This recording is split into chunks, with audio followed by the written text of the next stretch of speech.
Do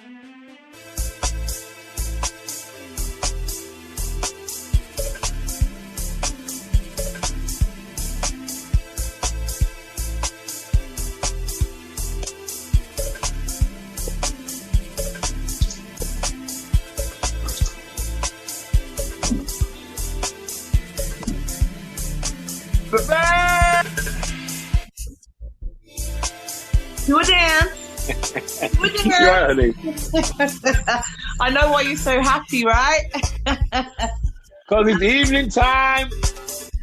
See, I can function at this time. This is function time. I've had a beer, man. I've had some food. I was ready to sleep. I don't even know who my brother is, actually. I'm here. Yo, you know, how can you have the stream on the black screen, man, for 5 minutes on YouTube, man? Yo, dude, what are you talking about, man? You know, this is live, man. You know, this is live. But it's the black screen for 5 minutes, man. This is live. You lot and your lives. No, this is really live, though. This is like, where do you get these beautiful black women, man? Hey, stop bringing these beautiful black women on the show, man. Well, I'm not the only one. Hey, we'll be talking about this. Hey, you're the best. You're the best, man. You're the best. We will talk about it. Listen, Laverne, we're also streaming live on YouTube. Oh Lord, thanks for telling me. You look fine. You look fine. I'll send you the link to the.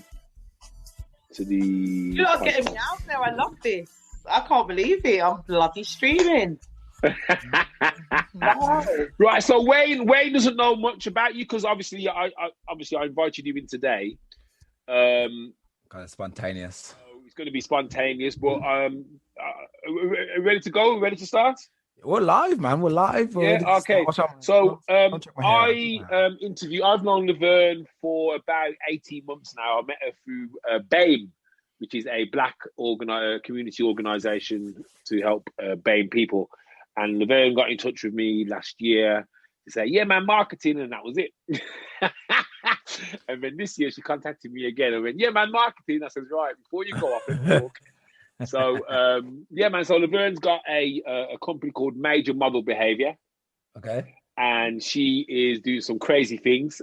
When you go on her Instagram later on, I know a man like you with big eyes would appreciate Laverne's Instagram and Major Model Behavior, because it's about women being empowered, and they become empowered by what Laverne helps them feel comfortable to wear.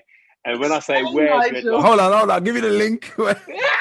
you said the magic word. All right, listen.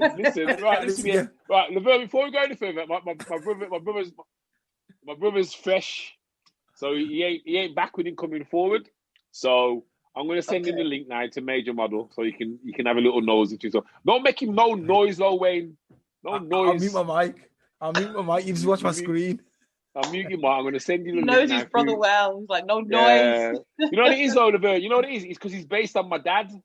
So he's the true clone. I'm like the one who fell right next to the tree. Oh, he's the true clone, man, my brother. But okay, I've just sent you the Instagram anyway. So listen, don't make your eyes then pop out on screen. Just put your hand over your mouth and smirk, and then fine, get on with it. Okay. All right. While you're doing that, Laverne, I'll give you a bit of a synopsis. Blackopolypse, we started doing this podcast it was last year. Almost a year. Well, wow. This is the 50th episode. This is the 49th episode, so we've got 3 more weeks. We've done a year, 52. Bloody hell. So next week's a special one. It's 50. I love it. Perfect. So every week. Wait, shut up, man. I thought he's going to mute yourself. I'm sorry, every week we come on, we have current affairs. That was current affairs. And we talk about, obviously, when Black Lives Matter was happening, we had quite a lot about that. So, and what we try and do is every week we try and get on different guests. So we have a pool of guests. There's about 7 or 8 people who we can say, yeah, come and join in. And then we'll just talk topics and what's going on at this moment in time. So that's what it's about. But obviously, because you're new, you're going to be the focal of attention. Thank you very much. And we'll go from there. Yes, Mr. Andrew, how you doing, man? I'm not too bad. How are you? I'm all right. You having a good week so far? Yeah, man. I'm good, man. I'm good. Thank you very much. How about yourself? Not bad, I tell you what, it's already Wednesday tomorrow. I can't believe how quick the week goes. Or time just it's gone quick, isn't it? It's madness, man. December soon, January soon. Bloody hell! Hey, the tax man's got to get his money soon. Lord God. Wayne, you come out of your shot now. You froze, mate. Hey Queen. I call her Queen. Us black people call her our people kings and queens. Hey Queen, what you saying, man? Just messing. That's a nice picture still. But yeah, so that's what Laverne's about. She's about empowering women who have been in a situation. But I let her talk about herself. What are you talking to? I'm not your bloody agent. I like it. Brilliant. Brilliant. I don't know if you say it very well as well. So thank you. Bless. I've heard you enough times, man. If I don't know by now, I need a slap. I know that. Okay, because Wayne's speechless. Let me kick off then. So, hey, today, Blackopolypse, we're here, we're there, we're everywhere, we're live. We got Andrew over here in the UK. We got Wayne Alstallio over there in Germany. Superfly, aka Superfly. He's a little bit shocked because he's just seen some beauty on Instagram and now he can't even speak. I've never known him to be this quiet, which is like 5 minutes of quietness, man. More pictures next week. We have the wonderful Laverne Major. Understand that? Laverne Major. What a name. What a goddamn cool name. Laverne Major, who runs a company called Major Model Behavior. And trust me when I say that she adds elements and corners to women who need to be empowered. So she's our special guest. Today she's looking like some queen who's just come out. African queen. Just like an African queen, man. That's like, no, you three boys, you are my slaves tonight. Stop it. I've got my animal energy on today. That's it, man. So we will be your ears, and we just want to hear how you are helping the world. So I'll tell you what, because I already know.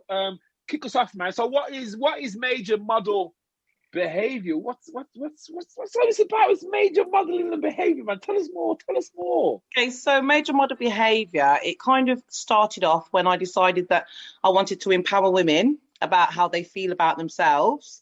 I'm a black woman, as you can see, and I've been in all walks of life. I've been fortunate enough, I would say, to see different types of society. I can go right down to the homeless people. I've been homeless before, so I can relate to that. And I can go right up to being around the rich people because I've come out of the care system. So I used to live with quite rich, wealthy people at some point, parts of my life, and I've lived in the ghetto as well. I've seen it all, right? I wouldn't say I've seen it all. I'm still young, but I've seen a lot for my little age, So what that's allowed me to do is be able to kind of live certain experiences that women go through. When I was young, I used to always think to myself, I'm strong. Why am I not breaking? Why am I not reacting to life the way that a lot of other women were? And I always realized God was just like, because you've got things to do. So, I kind of had that strong feeling in myself. Andrew likes that. Age. Yeah. Of course I like that. You know that feeling, like that. When you know? So. Yeah, man.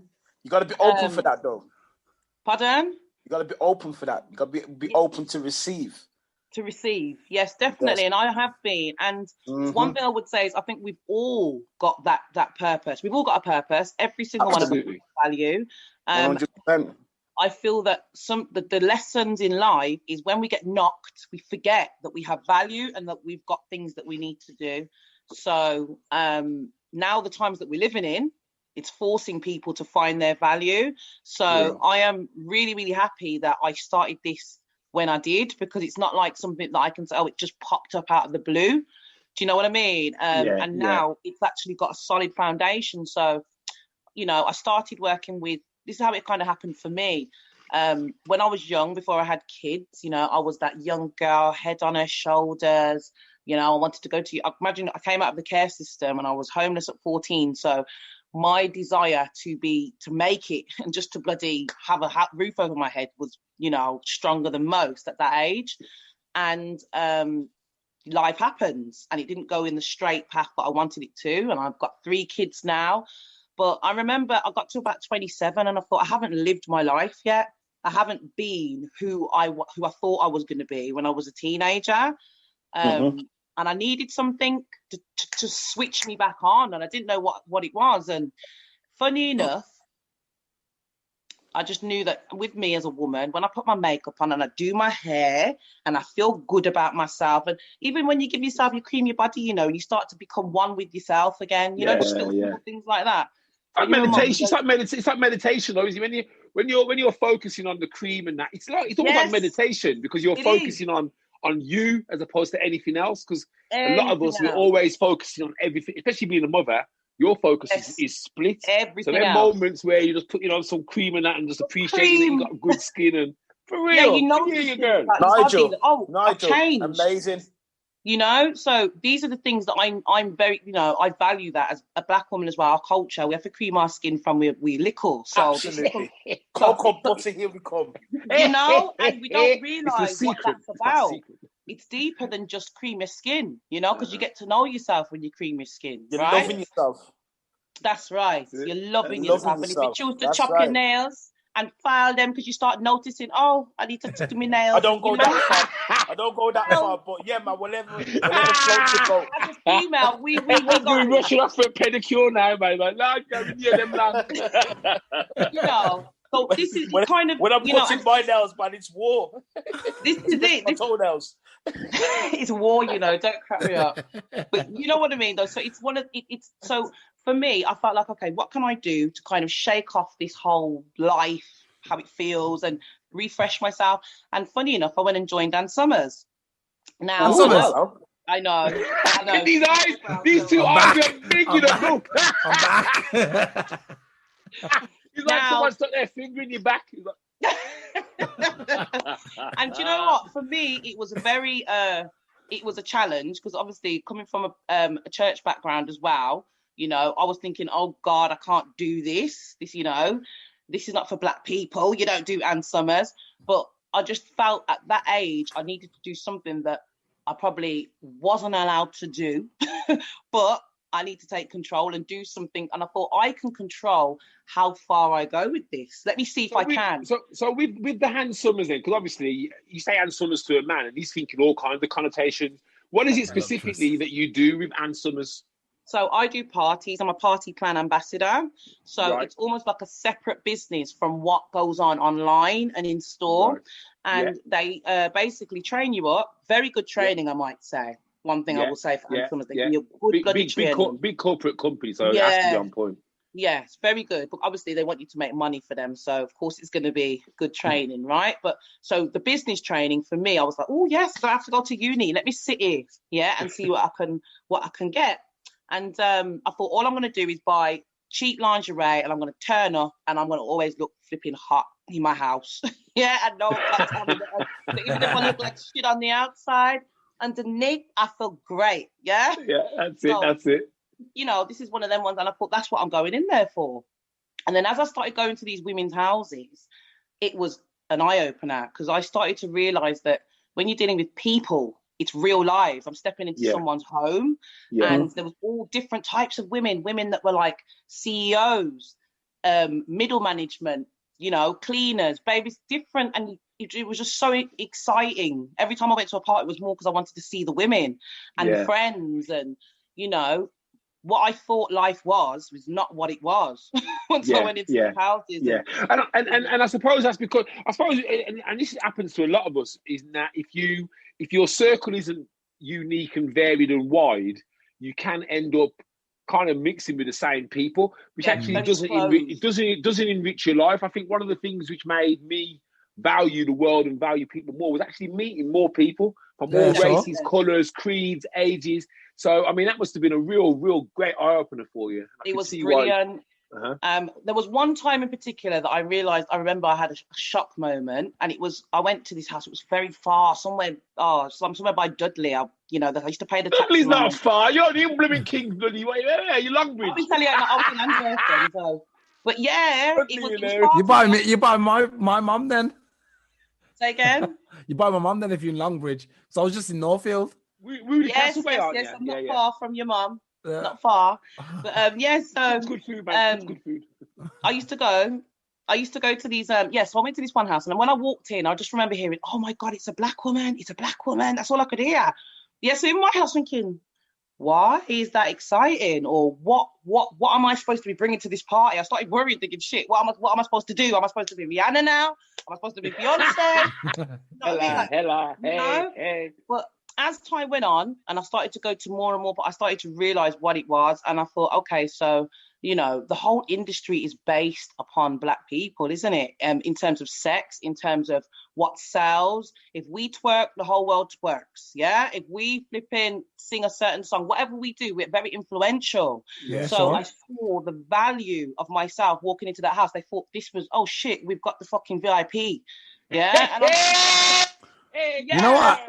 Just to cut in quickly, that's how I feel like, I'm living in Germany, obviously. And whenever I walk into a shop, everything stops, man. It's like, yo, Will Smith just walked and I'm like, yo, it's just me, man. I ain't got no extra money or nothing. But it's something that comes with black people. It's a responsibility, it's a superpower. Let me just elaborate on that one. We are the jewels of God, that's why. Is that what it is? Jewels, man. We're the absolute jewels, man. And what happens is that when we step in the room, we glow. We start the conversation. There's something about us that it's not ugly, but it's different and it's special, and no one else has got that on the planet. Hence the reason why we're the most hated on the planet. Probably that's what it is, man. It's envy, man. We're the most hated. And you're absolutely right there, Andrew, because we do bring a certain energy to the party. Energy, you know what I mean? Word, man. Being younger, man, and you go out with your white friends, and you be the only black guy, and you'd reach at the party. It's like the party come to life when you walk in. You're the centre of attention. People then start dancing. You're the centre of attention. Yeah, you love it. They love it, and they love being around you.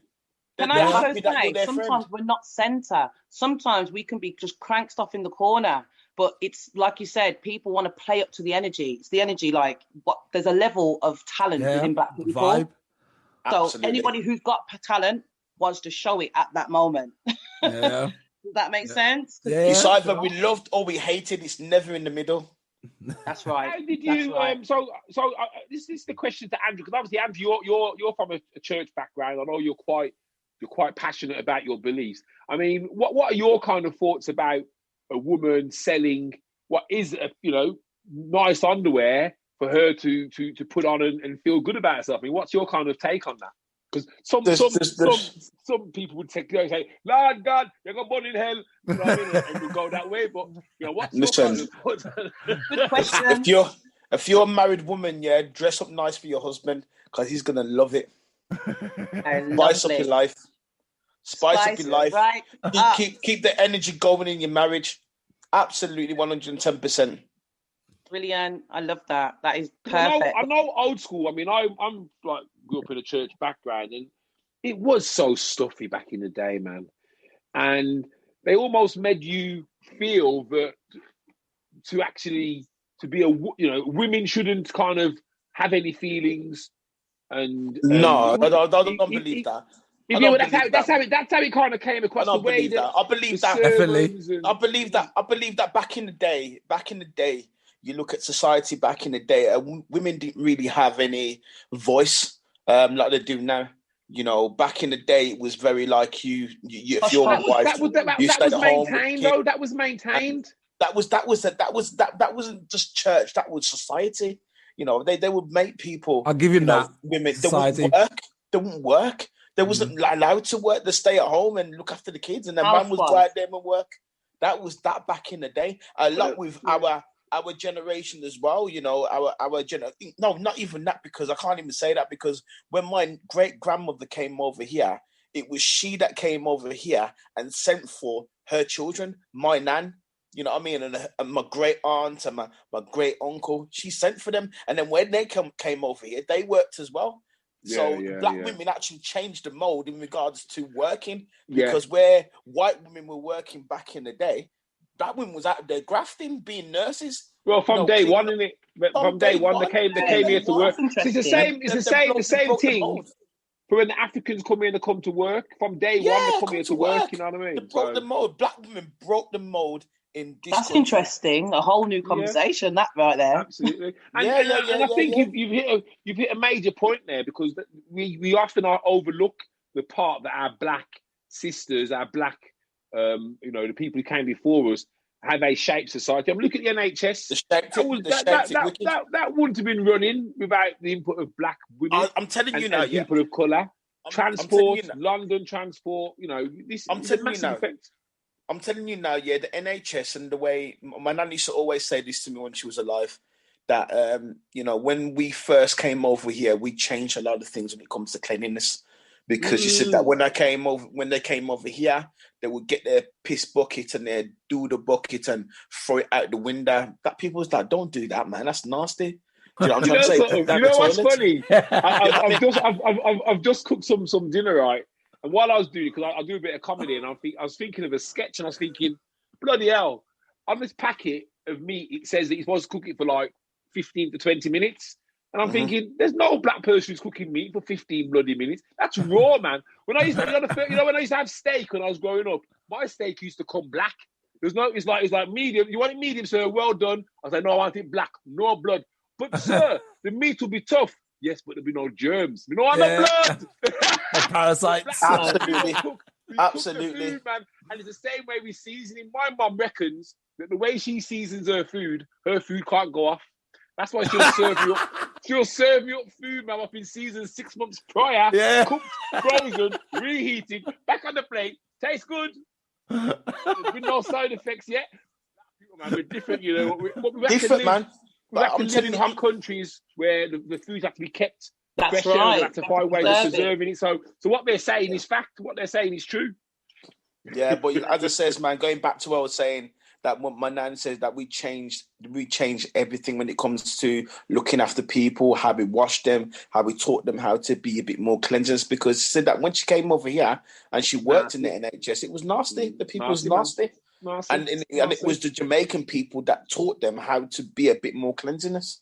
And you know something, Jamaican people are hardcore. If you think right, and obviously Laverne, you're probably too young for this, and maybe even you, Andrew. Well, no way would have gone through this. I reckon I won't be. They're as old as me, man.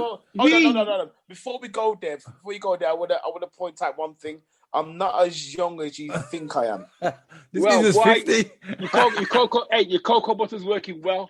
Mate, I know, man. I never leave on without it. People used to watch their kids in Dettol. Yeah, I used to watch in Dettol. I still do. Dettol to the thing, you'd be like, yeah. In your bath. Yeah, man. In your bath. He's watching Bleed. Yeah. I still use Dettol now. Yeah, man. Listen, I grew up with my great-grandmother. Not my grandmother, my great-grandmother. She grew from I was 6 months old till I was 7 years old. So I'm very cultured, man. Nice. That's blessed, man. And he started cooks like a mean rice and peas and chicken and dumpling and stuff in Atkins. So you cook up a mean storm, man. Right. Me? Well, he was only 7. Yeah, but of course you can cook, man. There ain't no black people who can't cook, man. Don't tell me that. Of course we can cook, man. So Laverne, you mentioned earlier about the homeless. Obviously, I don't want to go too deep if it's a raw thing for you, but homeless at 14, I mean, good God. I mean, how does that happen? How? Well, very easily, really. So, cut a long story short, my mum, she suffers from depression. Right. So every now and again, she would be admitted into hospital, which meant me, and at the time, she was young. So my mum had me at I think she was 17. So by the time she started to get her depression and whatnot, me and my sister, my family was still young, everyone's still young and blah, blah, blah, blah. But cut a long story short, me and my sister, we had to go into care. So then we spent between the age of, I think, 18 months till 15. Yeah, in care. What, in and out of care, or? No, straight, full care order. So did you still see your mum? No, I didn't meet her. I didn't meet her till I was 16. Oh my God. Oh, okay. So I used to picture what she used to look like and all these kind of things. So I've been an orphan for a long time of my life. where when you don't know who you are, right? But when I was a kid, and I remember like people saying to me, oh, or pitying me, and I had everything at one point. I remember living in a really rich white family at one point, right? And the dream. Hey, you try and comb your hair. Not that's the one. My hair was shaved then, downside, shaved it off. Yeah, because apparently I used to scream down the whole place, right? But but there was no poverty, and I remember life then. I remember like it was very much order. It was a very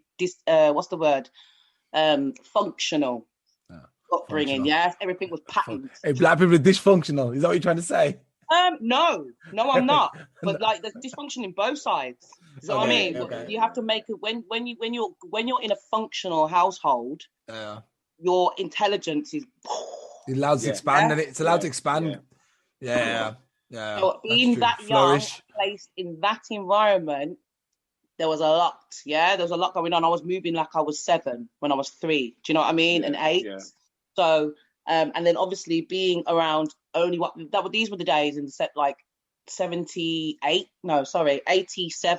So it was around the time. Say it on that old. You gotta get German on me, man. Only German reverse numbers. This is when John Fashanu. Do you remember when John Fashanu did a little documentary about his time in care and things like that? Yeah. So that was those days, and he did a documentary, and me and my sister was in it. First black kids to go in it. Yeah, I'll have to look for it somewhere in the files somewhere. Yeah. But basically, with that whole scenario, I remember like just those were the days when they used to call black people, oh, you have nigger children, like, and it was normal.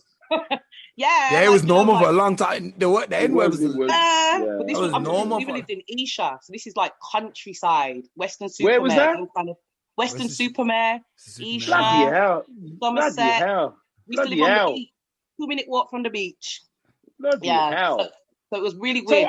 So some people would say you lived in what would be perceived as like a perfect world to a degree in terms of location and not for her though. Not for her. Yeah, but I'm saying in terms of perception. I'm on about in terms of perception. If someone says, I grew up by the sea, we lived by the beach, we never wanted for anything. If you didn't know the circumstance behind that story, you'd say, whoa, what that wicked life you have. So the reality is then, the way that you felt when you were older, where you said that things just deflected off you, your reactions weren't the same as other people. Do you think that that's a consequence of being in care? You've had to kind of find this strength from a much early age? Yeah, definitely. And I think when I'm looking at the age I'm at now and that I work in certain fields and whatever, and where I don't work, I volunteer, and the training that goes into it, I realized that there was some intelligent people around me, luckily, like in terms of social workers and whatnot, because now they don't train them how they used to train them then, or the people that used to get involved in that then were there for the passion. Not all of them, but some of them, you know. So at that age, I was lucky enough to have this really beautiful guy. He was about 70. No, he probably wasn't. He was probably about 60, but I remember he had the big old grey hair. But he was like an artist, really talented. So he was all about, like bringing the most out of me and Antonia, me and my sister. And he really protected us in a bubble and made sure the people that we were with, like, suited our personalities. This is who they are. Don't change them. That's it. Is your sister younger or older than you? Older. Yeah. Okay. So she's, only by 11 months. So we're Irish twins. Can I ask you? You grew up in a white family. So when did you realize that you was like? I don't know if you can remember, but when did you realize you was white, black? Did you ever have that moment where you was like, "Oh man, I'm black"? Do you know when? It's weird because it wasn't actually like I'm black. It was just. Because it wasn't a colour. This is why I understand a lot of shit when it comes to this race thing. Yeah. It wasn't a colour. It was just different, like culture. Without the word culture, knowing that that's what it was, I realised that I had a different culture to. Yeah. So do you get what I mean? So because they were all. Would you say a different mindset? Yeah, different mindset. Then that's the one. So believe it or not, I knew that I was more intelligent. Yeah, from a child, and I was just thinking, I could manipulate everybody around me. You still do?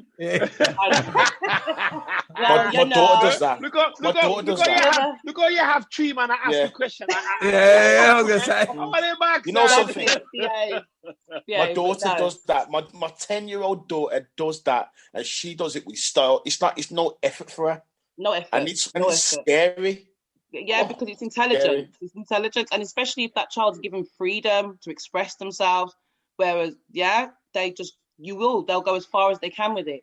Whereas when I came into the black family, so we moved. We was only there with the white family for about till I was 5 or 4.5, I think I was, and then we had to go to black families because they changed the law and said that black children had to be placed with black families and vice versa because they were growing up having identity crises. What was the initial feeling like when you went from the white family? No, God have mercy, I nearly dead.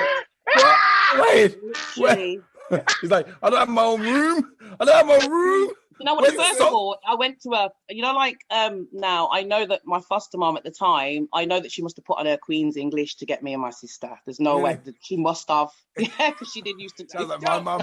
Go your backside, woman. Go clean up. Listen, but you see, as soon as the week wore off, we was in Kingston, Spanish Town, like there was no. I didn't even understand what she was saying half the time. Yeah, so it was like that, and I was just like, shit. But we got the hardcore, like there was no wrap you in cotton wool. There was none of that, right? Black families aren't like that. That generation, very, you'd struggle to fight because they were brought up raw themselves. So it's almost like that. Yeah, it's like that. It's almost like that kind of tough love. So my son, my mum get on like a house on fire. She cusses him, or she does, damn picky head boy, you put them things. She cuss him all, you know what I mean? She'll cuss him and Nanny, I love you. But my daughter, she's from Stoke. She didn't get it. She don't get this black person's banter. So she's completely English. So you put her in a room with black women who are cussing and bantering, and she'll be like, someone's gonna have a fight. Does she identify as white? Luce would laugh. Does she identify as white? Because I realized when I was in England, obviously my family, a couple of the younger girls in the house identify as white now and not black anymore. I don't know if I'm honest. I think mixed race. She's not. She ain't mixed race. Okay, I'm with you now. She ain't reaching out for her culture, and she never really has to be fair. Though, I think. Yeah, I think it's the way she's been brought up. It's different. It's different for mixed race children because my daughter, she's mixed race as well. And the more they get to know you as a father, the more they're going to draw onto their culture. Yeah. You know, I'm very in between. I can be normal Andrew speaking, you know what I mean, and then I can start speaking medical patois and having medical flavour. But you know what I love. And this is the main thing. I like my children to get to know their granddad. You know what I mean? Mm-hmm. Yeah. Granddad's a key factor for that because he brings the culture because he's from Jamaica. You know, so you know having your children around grandparents is so important, man. But isn't pass on the next thing? Because I suppose to the generations that are born here now. I mean, Granddad, bless him, he's basing his culture on a time because Jamaica that your granddad left and Jamaica now is a different Jamaica. Different Jamaica. You know what I mean? In terms of the way that the kind of support that another brother will give another brother isn't like it was back in the 60s, the 50s. It's not. You know what I mean? Not. It's very. Do you think it's worse, or do you think it's better now? Oh, it's worse. You're from England, you have money. So, and that's the thing. You shouldn't be able. You can't. As a black person, for you to go to Jamaica and be wary in a country where they're your original people, for me, is like, it kind of shows how corrupt and everything else is. But yeah, I mean, the thing that I fear for, because you do see it now with a lot of dual heritage children, is what is their identity going to be? So, for example, Manchester, where there's a lot of dual heritage, mixed race, no daddies to influence, so which means no grandfathers or grandmothers. So they're seeing the English way of being brought up. So they've created their own identity, but you still notice that they'll try and tag onto the West Indian, but my backside and all them kind of things there. But you know, I don't know. I feel sorry for those guys because they're kind of stuck right in the middle. In that, the white people don't want them.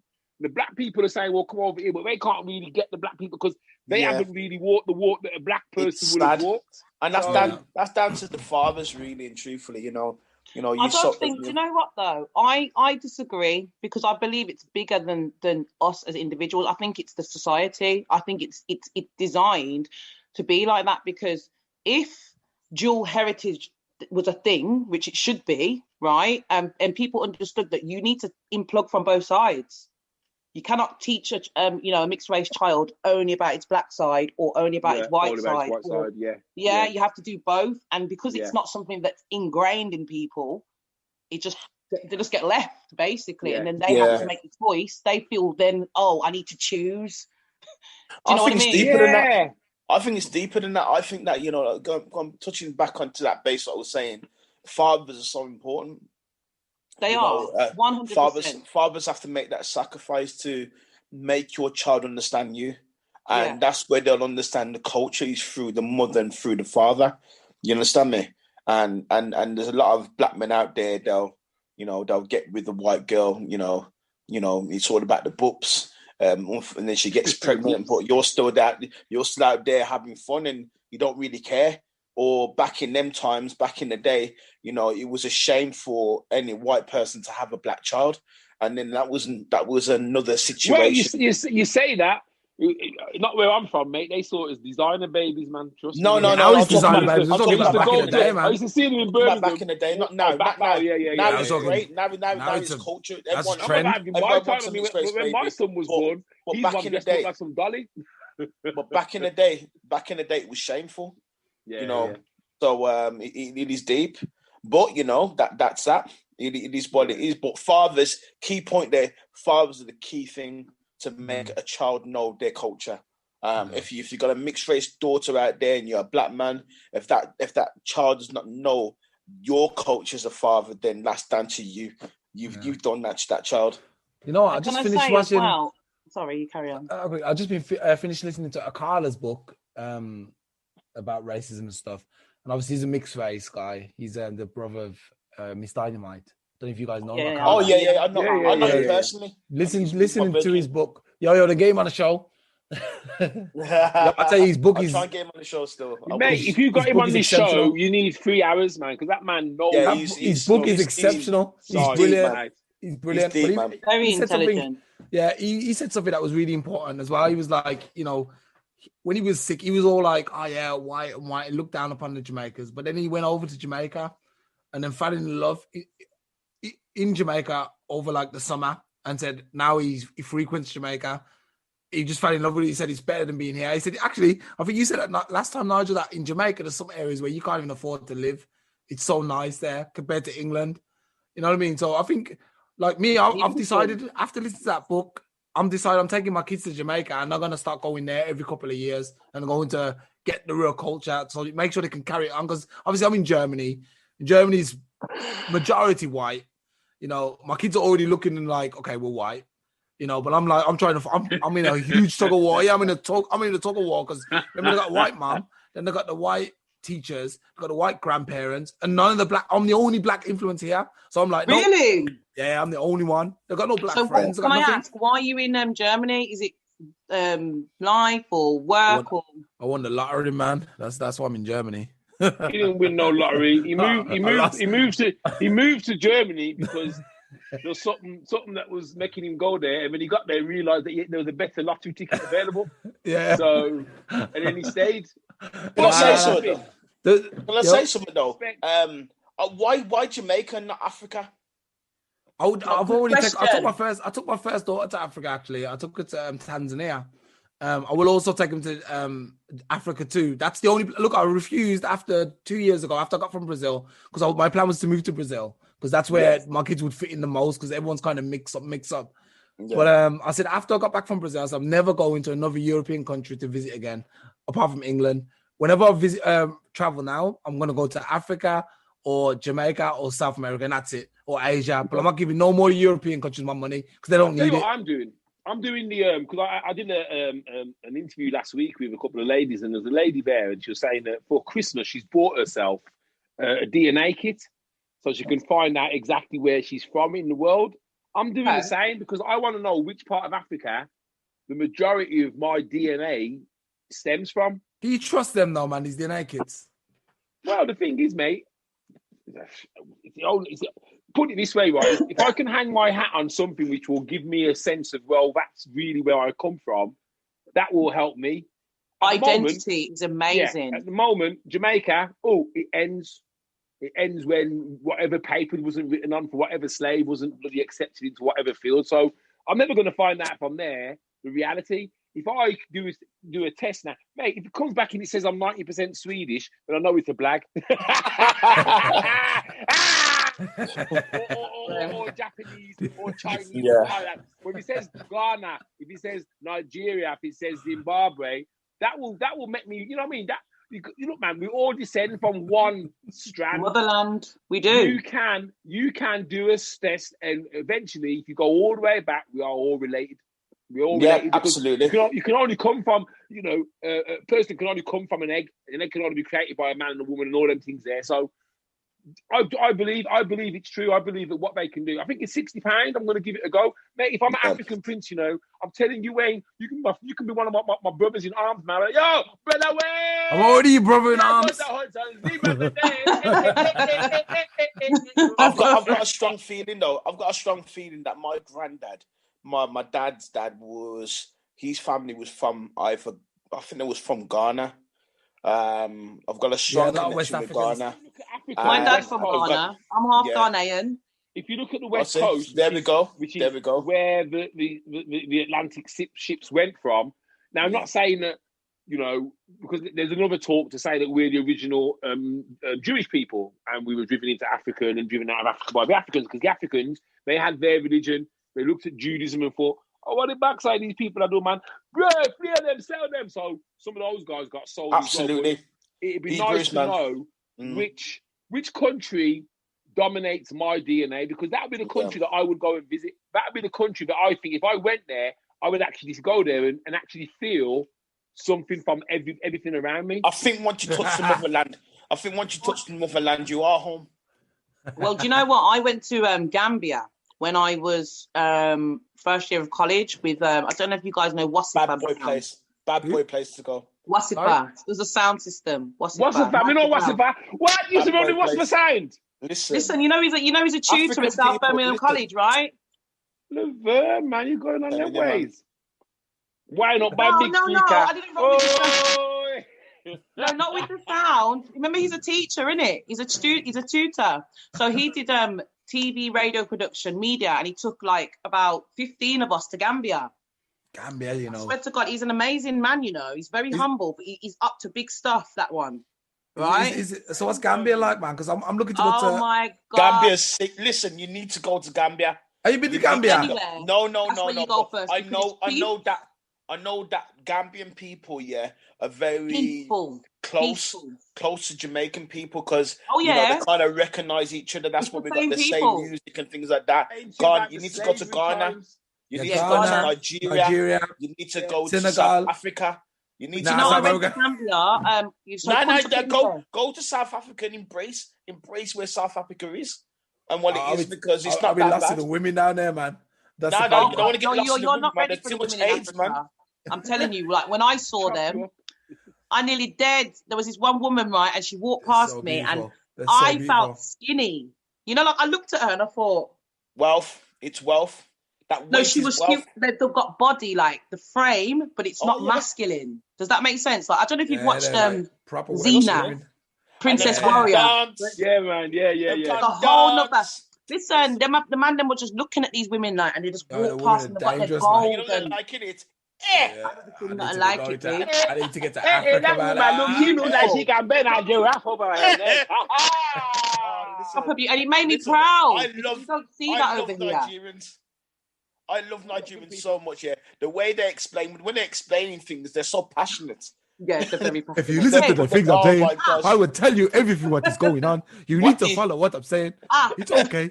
It's very good. And you think they're getting mad, but they're just getting passionate about what they're saying. I'm saying, oh my God. Same though with Jamaicans though. I mean, I remember when I went to Jamaica, we come out of Kingston Airport, and it's the first time I'd been to Jamaica, and you come out of the airport and all you can hear are music, 1,000 black men cussing. So it sounds like there's a riot going on. Oh, the backside, this is my fear, you know. No, Probably man, dominoes. piss off. I'm my fear. No, sir, me not take this fear, yeah. Yo, why? Come on, out of the way, man. All you can hear. Pure banter. Friends. They're all friends. But No someone who banter. doesn't know about culture would Listen. think, oh, George, quick, grab the cases. We need to get out of here quickly.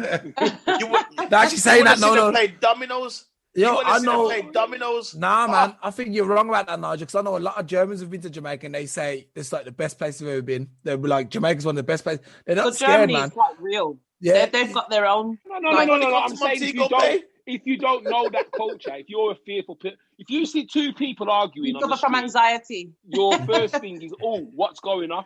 What I'm saying is, in a natural state, black people argue with each other. Yeah, you know what I mean? But we're not arguing. We're just cussing word and cussing each other and No, listen, I told you, I was 5 and me and my sister was like, it's time for suicide. What the fuck is this? Yeah, because imagine they're talking to you and they're asking you a question, but the questions sound like an instruction. And you know, like, it's like, listen, it's the opposite in English. So we're looking at them and we are look pan and like we're looking at America. Oh, you're bad. And I'm thinking, where am I supposed to look? And that's the thing, right? Black people, right? No, your parents will beat you for a look. Listen, you'll sneeze, achoo, and your eyes will look pan them. We are look pan some boy. Listen, you have to learn. Shut your box. Shut up box. Listen, you have to learn so quick. But what that made me do, and I see the difference in these children today, because I thought that I was being severely abused. Like literally, I was like, nah, this is not even allowed, Bridget. And don't get me wrong, there was quite a bit of abuse going on within my childhood. I'm not gonna lie, but I've noticed that some of it was generational, passed down. Yeah, where they don't know no better. But I've noticed with my children, because they haven't got that hardcore, oh my God, like the common sense, geez. Like, for instance, sometimes I see like, you see this whole gang thing and all these kids on the road, they're bad, innit? Bad man and bad gal. A lot of them just took too much licks. And you know, when you get so much licks and you don't feel the pain no more, you're not frightened of nothing. Because if you're not scaring of my mom or my dad, you can't chat to me. You know, and they basically put this really brain. I don't believe so, because I got beat and I've always had that respect. You know, I believe that. But the thing is, what you got to remember though, Andrew, is different times, man. The thing is now, the kids, right? They get a beating. They can go onto the internet. They can tell their friends. Their friends go, "Oh, she can't do that. Who the fuck does she think she is, man? I tell you what." And then before you know, you got 10 school kids who are telling your kid how they can carry on in your home with you. No, listen. But the thing about it, though, this is where strength comes, because as a father, and as a any Jamaican person that would beat their pitney, go and tell the school that we beat you, so you can take so that way then when you come back from school, then your bags will be by the front door and you can go live with somebody else. That used to work. I don't know how old your daughter is now, mate, but them ones there, them lines there. Yeah, they go. They don't work anymore. They'll actually say to you, "Can you make sure my PlayStation's in the bag that you packed for me, please?" Yeah. And they'll tell you about PlayStation. Yourself. Listen. That they broke up already. In pieces. Your PlayStation's in the bag right there. In pieces. What you got to remember as Listen, well, you see, as a parent, you got to be the baddest person in the world to them. You don't cross me. You cross me, and your whole world mash up. Everything mash up. I wish I could agree with you, man. I wish I could agree with you, because I tried that with my son, but you know something? It didn't work. You know what? Happens? It doesn't work with every child. I'm going to lie with you. Didn't necessarily work with my sister. It depends on the temperament of the child. And also, you gotta have a team. So like, I wasn't with my kid's mum. Whenever I had to tell my son off, I was telling him off for stuff that he'd done in a week. I've got him on a weekend. I'm cussing him about Monday, it's Saturday. So I'm saying, why you can't do this, you can't do that, you can't go here. By Monday, he's back home with his mum. His mum's like, "Oh, go on, man." Yeah. So, there you go. There you go. I drive down to that boy's house and I'd ramp out his room. I'd take out Xbox, everything, take it out of his. I'd go to his mom's house and raid his mom's house and take Listen, you're fighting a losing battle because here's the key thing. The key thing is this: it's the man that brings up the woman, and it's the woman that brings up the man. That's the key thing right there. So any mother out there that's got a son, you're bringing up that man. Now. You're bringing up that man.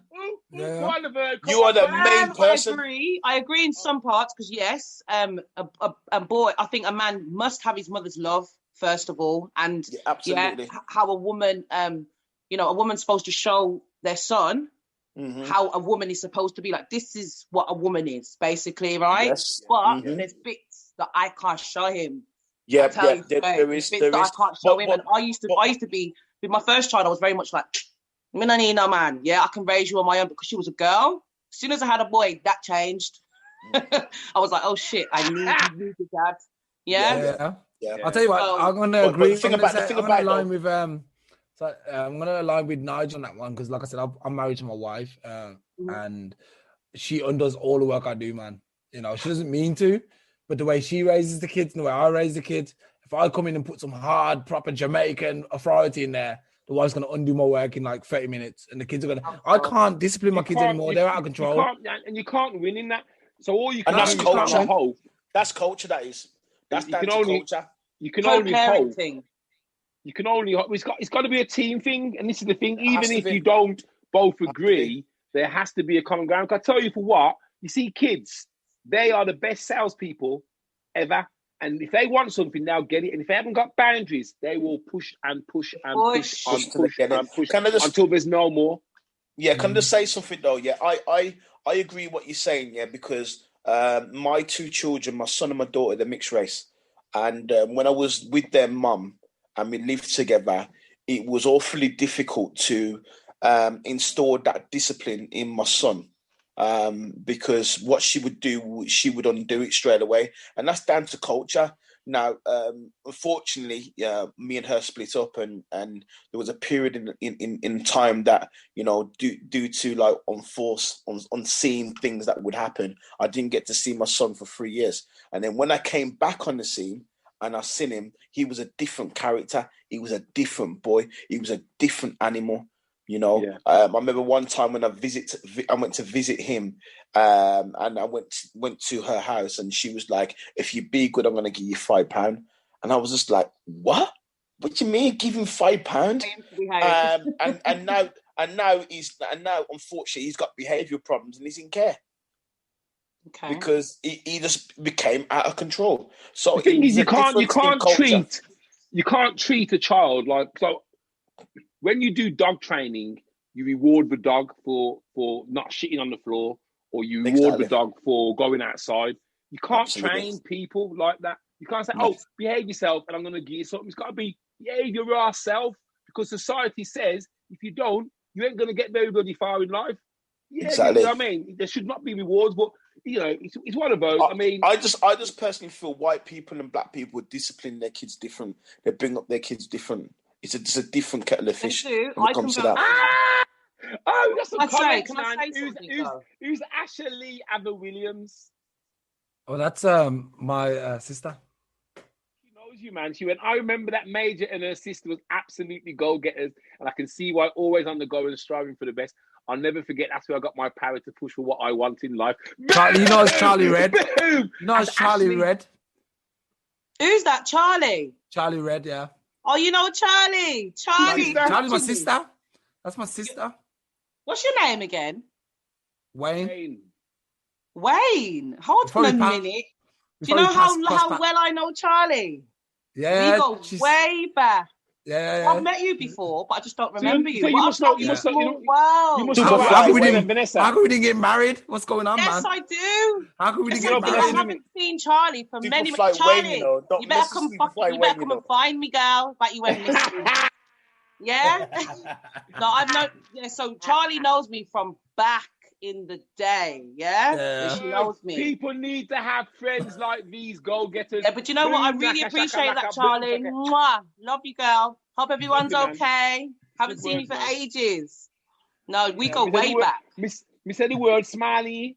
Every smile. Man, that's you. How come she didn't marry me though, man? How come you didn't marry me? What's going on? Because you was a picky boy. She saw you, your head was picky. Look at these locks. Look at these locks. Oh, wow. That is mad. That is such a small world.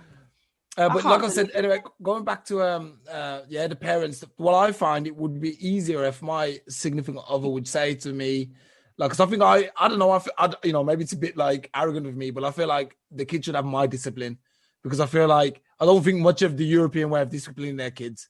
So I'm like, whenever there's the issue, sorry, let me finish. When there's an issue, I think my wife should say to me, "Can you handle it?" And just leave it to me. And the kids know that when I get home, there's hell to pay. And that's how my wife should do it, but she doesn't do that. She tries to do it in her way. Then I come and realize something's mad, and I'll get mad. But the kids are like, "Well, mommy's they run behind mommy. Oh, mommy!" And then my wife. Mate, the thing is, mate, you know where you've gone wrong. I tell you now, from the moment your daughter's calling you by your first name and not calling you dad.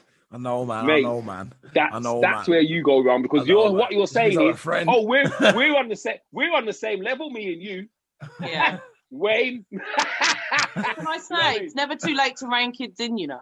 I'm gonna thump it. I'm gonna thump. No, I'm gonna deal with it. Really? So, and sometimes, right? This is what I'm learning now. Kids are so intelligent. It's not like us. They're like my daughter. Right? You have to talk to them like with intelligence. Like, see how the teachers talk to them. Have you ever been to school and seen how them kids, when that door's shut and we're not there, have you seen how them teachers talk to the kids? They can't come on hello, da da da da da. They have to be. Do you know what I mean? The kids will eat them alive. Really, you got to treat them like they're intelligent. You got to talk to them on a level, and when they ask you a question, you got to give them the truth. And recently, my kids have just obviously found out about sex now. Right? They're 6 and 7. Yes, and every time they go to their dads now, they come back with more stories about the reproduction system, right? So I'm saying, okay, so he thinks they're ready to know. But I thought, it's better him than me, because I would have been beaten around holy pabush, right? And so how they come and told me was, oh, mummy, I won the race. And I said, which race did you win? It's not even true, man. How can you tell the stories? Let me give you a quick education how this actually works. When sperm ejaculates, all these sperms go out in it at the same time. Yeah.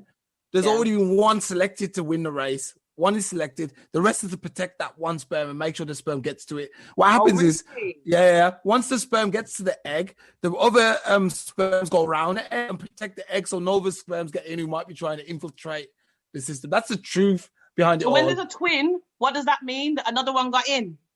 No, there's the egg splits and one gets in, and then the egg splits into two, isn't it?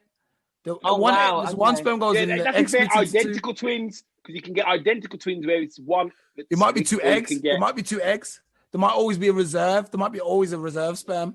If the one don't make it, there might be a backup sperm. You watch too much cartoons, you have.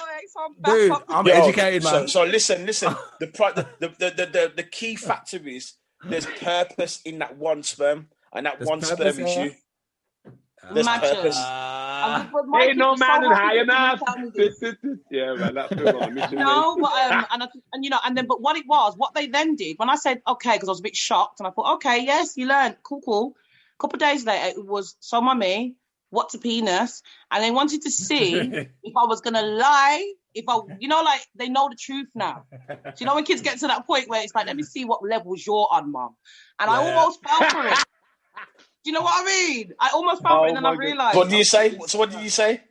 I said, well, you know what your penis is. Tips. He's looking for tips. Nah, I did. I just said, you know what your penis is, yeah? And he goes, yeah, so Daddy said that the penis goes inside the private, and that's how Wait. Here's another bit of education. Make sure you always refer to the genital area as the right names and never give them these crap names. No, but this is what they said to me. So I said, yes, it does go into the vagina. I'm not being funny, right? But if my kids would come to me at 6 and 7 and says about body and vagina, I'd have bucked their heads like, what Jamaican? What kind of Jamaican upbringing is that? What Pinky and Look at the world they're living in now. Postman Pat. You got what? They're singing wet ass pussy. Like, I don't even know what it is. Oh my gosh, kids. man. Not my kids. My kids don't listen to that. But when they go to school, don't even sing that song, right, man? No, but listen, forget when they go to school. What do you think they're hearing in the classroom? That's true. The bad kids, man. So There's some holes in this house. Child. There's some holes in this house. Let me tell you, I was the one. All the kids was doing the running man. I used to come into school and think, what the fuck is that mad move? And everyone's doing the running man. And don't you know about MC Hammer? I'm thinking, MC who? I only know about praise the Lord and hallelujah. I didn't know nothing about nothing. And I swear to God, and I hated it. Because I felt like I was never in with what was going on. So I think for my kids, I don't want them to be sitting there when they hear, what's a pussy? Like, they need to know. Yeah. You know something? It's really funny because I remember being in junior school and I was in the higher year of maths because I was good at maths, so they put me a year up. So I was with all the older kids. And these two kids on my table, I remember their name, Tony Collett and Carl Dyson. Right there with the big boys. Listen, man, they're talking about Durex. And I'm sitting there going, yeah. Thinking they're talking about Dulux, like the paint. You know, I didn't realise they're talking about condoms, so that's about 14. He's like, he's not lying in bed, he's like this. Hold on a minute. I was 10. They were like, yeah, man, get a Durex. I'm like, yeah, man, you do this. I'm like, yeah. Just paint rotted. My face was kind of, I was like, oh my God. It's true. No, so, I want my kids to be clued up a little bit. Not too much, but once you already know, it's time to, they've got to make sure that they can come and tell you. I think the world was more protected though when we was younger as well. That's why a lot of the kind of knowledge that kids get now, we didn't get because my parents didn't tell me about this and that. But Dad used to joke about it. Yeah, man, girl, big butty, and make all kinds of noise. But he never says, oh, that woman there, you're going to reproduce, you have a baby. You never told me all this. You didn't tell me about all this. He said, yo, I'm butty big. Whoa, yeah, nice. Whoa. You know what I mean? So that was my yeah, guys, you know what? Look, we're going to cut it there for this week. We want you to come on next week. You come back on next week, Major. Major, you know. Laverne Major. Can you come on next week and then we'll continue? Yes, I'll be back. I really enjoyed this. I like the discussion. So, yeah, I'll be back. Same time? Same time. Every week. Okay, lovely. Definitely. Right. Lovely to speak to you guys. So you both are in Germany, yes? Yeah, I'm in Germany. Yeah. Auf Wiedersehen. Andrew, where are you based, man? Andrew, where are you based? I'm working in Newcastle. Oh, you're in Newcastle. Okay, on time. I'm on the time, man. I'm on the time. Cool. You're a Geordie? No, I'm not a Geordie. I'm just working up here. I'm from Brum, man. I'm Brum town, baby. Okay, Brum. Nice one. Absolutely nothing to be proud of. Obviously, you've got a lot going on, so please, can you kind of share some of the news with the people listening so they can find out more about you and where to find you? Okay, so before I go, Major Modern Behaviour, we do. I know I didn't get around to telling you what we do, but in our classes, we do burlesque. If you want a bit of burlesque, ladies, a bit of pole fitness, you want to learn how to walk in your heels like a boss. If you want to learn how to pose and take photo shoots, we've got an open day, like a little taster weekend coming up. It's no November way you can't go. Yeah, so November the 13th and 14th. Superfly. And you can just come. So it's basically, my business is based for women. It's women only, but we do have guys coming now and again when we're doing our shoots and we're doing any work. So there will be guys around for this day because we're going to capture a lot of content, but it's for you to come and just feel beautiful, feel the energy of MMB and get to see the team and hopefully book onto some of our classes and our photo shoots. So I'll send you the links to the Facebook page and group. Yeah, just come on there, like it, put your links on there as well, and that's all good. Excellent. Thank you so much. Yeah. Andrew, man, any words for the masses? Stay safe, stay happy, walk in your purpose because, it's all about the sperm. Remember that you got there, baby, you got to the egg. That's finish your journey. You was designed to be here. You're special, and make the most of your life because you're here today and gone tomorrow. For real, man. Listen, what a fantastic show this week. Somehow, Alstallio has let me kind of lead. I did all the talking, all the introducing. That's great, man. Hey, I like it sometimes. I like it. Looking at his Instagram and admiring women. Yeah, man, great. Brilliant show, guys. Same as Andrew, man. Just look after yourself. Have more faith in yourself. Nigel, one more thing. Almost forgot. I'm going to be singing because I do sing, guys, on the weekend. An event called Vintage Got Soul. Renee Williams. Don't know if you know of him. Birmingham. Okay, where's that at? Where's that happening?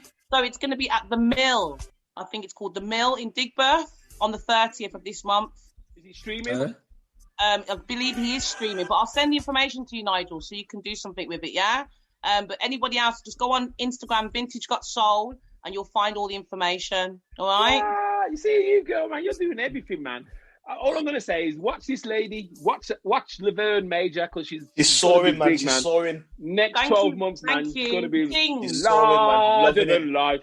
Larger than life. Loving it. Big things around here. Respect you guys, man. Thank you. Yeah, man, respect you too, man. The kids. Well, I'm excited. Wayne, any last words, Wayne? I feel Wayne, kind of like speechless, man. I love this. I love this, man. You guys are just, yeah, man. I like this. Yeah, I got energy. I'm part of the spot, man. What can I say? I'm learning multiple languages at the moment. I'm learning Swahili, Russian, Greek, Italian. Yeah, I'm on a challenge, man. I'm on a challenge. I love that. Next thing is listen to the book Akala if you can. If Andrew can get it, man, that'd be awesome. And another book, one for you probably, Laverne. Sorry. The Second Sex. This is about women's empowerment. I've been listening to that. I'm trying to, educate myself on the struggle of women, and it's very informative. Actually, I'm going to be a better man once I've listened to that. So anyone who's interested about the past and how women got to where they are today, The Second Sex. Oh, I like that. Brilliant. Yes. Is it a podcast or a book? Are these all audio books you listen to? Yeah, these are all. I listen to audiobooks. I listen to about, so far I think I'm on my 10th audiobook so far in about 2 months. Amazing. And then I'm reading, obviously, parallel to that, I've read the African history book and a few other books. So, at 10 p.m. today, Channel 4, Hair Power. Don't miss it. Yeah, really good program that's coming on today. Friend of mine. I actually work. Sorry, Nigel. Now called Bad Hair. You've been hairiest, man. It's going to be really, really good. So I'm really excited to watch that 10 p.m. tonight, Channel 4. All right, guys. You're walking bloody advertisement, you are. Jesus Christ. Sorry. You did ask. Get it all out. Wicked. Yeah. All right, guys. Then we'll see you guys next week. Yeah. And you too. Love you all, man. Dance out. Oh, yeah, we always dance out. Yeah, we always dance out. Oh, okay. All right.